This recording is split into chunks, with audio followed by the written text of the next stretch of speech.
రాష్ట్రంలో తెలుగుదేశం జనసేన బీజేపీ పొత్తు రాజకీయాలు ఆసక్తికర మలుపు తీసుకుంటున్నాయి.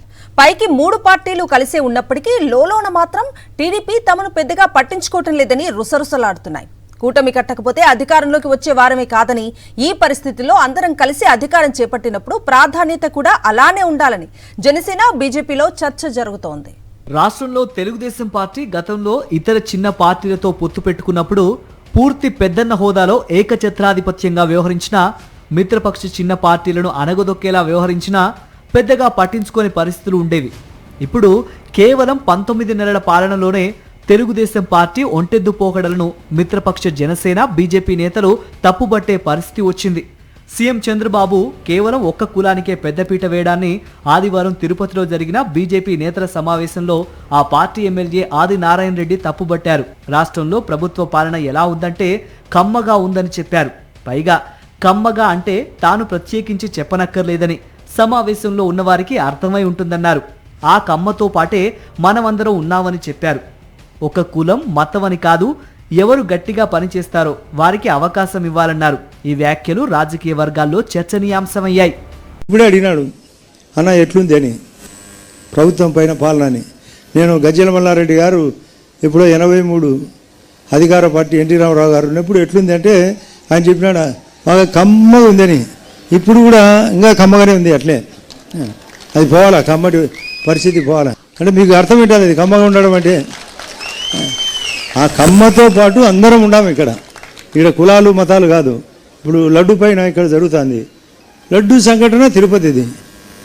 ఇప్పటికి కూడా లడ్డు సంఘటన పైన వాళ్ళు పైసే అయినారు. బీజేపీ జనసేన ఎమ్మెల్యేలు ఉన్న నియోజకవర్గాల్లో చాలా చోట్ల తెలుగుదేశం పార్టీ నేతలే పెత్తనం చెలాయించటం, ఆయా నియోజకవర్గాల్లో జనసేన బీజేపీ గ్రామస్థాయి నేతలను టీడీపీ నేతలు పట్టించుకునే పరిస్థితే లేకపోవడంతో కూటమిలో లుకలుకలు మొదలయ్యాయని రాజకీయ పరిశీలకులు చెబుతున్నారు.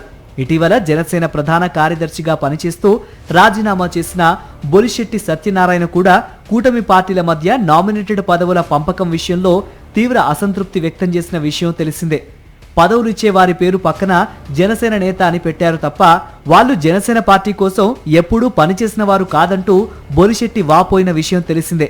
జనసేన నేతలు కానప్పటికీ టీడీపీ నేతలకు జనసేన ముద్ర వేసి పదవుల పందేరం చేశారని పలువురు ఆవేదన వ్యక్తం చేశారు. సాధారణంగా తెలుగుదేశం పార్టీ గాని ముఖ్యమంత్రి చంద్రబాబు గాని రాజకీయంగా ప్రయోజనం చేకూర్చే అవకాశం ఉన్న సందర్భంలో పొత్తులో ఉన్న మిత్రపక్షాలకు కొద్దిపాటి రాజకీయ ప్రయోజనం కూడా దక్కకూడదన్నట్టు వ్యవహరిస్తున్నారని పాత విషయాలను గుర్తు చేస్తున్నారు.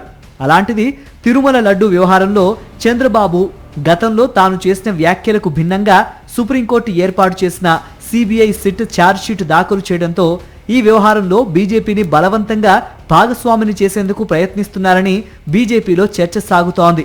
2024 సెప్టెంబర్లో తిరుమల లడ్డూ ప్రసాదంలో జంతు కొవ్వు కలిసిందని చేసిన తీవ్ర ఆరోపణలకు సుప్రీంకోర్టు ఏర్పాటు చేసిన సిబిఐ సిట్ ఛార్జ్షీట్ తర్వాత వ్యక్తిగతంగా తాను సమాధానం చెప్పాల్సిన పరిస్థితి రాగానే బీజేపీని ఈ అంశంలో లాగేందుకు బీజేపీ రాష్ట్ర అధ్యక్షుడు మాధవ్ను ప్రత్యేకంగా మంత్రుల సమావేశానికి పిలిపించారని రాజకీయ పరిశీలకులు ఎత్తి చూపుతున్నారు.